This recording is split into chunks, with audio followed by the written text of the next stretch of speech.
Hi guys! Welcome back to our YouTube channel. So for today's video guys, itatry natin yung bagong makeup brushes ni Mama Ann Clutz. So eto siya guys. Ito yung first makeup brushes na meron ako guys. Kasi usually, ang meron lang ako, puro mga ganito lang guys.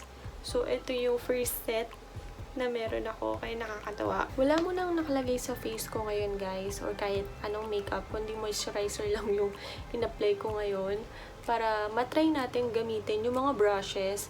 And pag may makeup ako, yung usual makeup ko lang, hindi naman yung totally makeup na makeup since hindi naman din ako marunong na ganun.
So guys, tapos ko nang gamitin yung mga brushes and apat lang yung nagamit ko.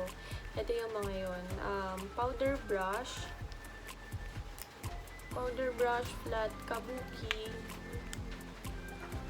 fun brush, and blush brush. Apat lang yung nagamit ko kasi yun lang yung meron ako na pwede kong itry. So yan, ito lang yung nagamit ko. And alam niyo guys, napansin ko sa kanya, sobrang lambot niya pag nilalagay mo siya sa face mo. Yun, no? Sobrang lambot niya. Tapos, oh, diba? Sobrang lambot niya. And pagka in-apply mo siya guys, wala siyang mga streaks. Alam mo yung parang pagka pinahid mo yung mga brushes, yung parang mag-ganon-ganon. Wala siyang ganon guys. Hindi ko lang sure kung nakikita niyo siya sa camera, pero yun, wala siyang ganyan. Sobrang sulit guys na itong mga brushes ni Mama Ann kasi nga diba worth 699 lang siya and halos kompleto na siya. Alam ko halos kompleto na siya kasi meron ka ng face brushes and eye brushes. Yan lang guys. Thank you so much for watching. Please don't forget to click the like and subscribe button for more updates. Stay safe guys. Bye!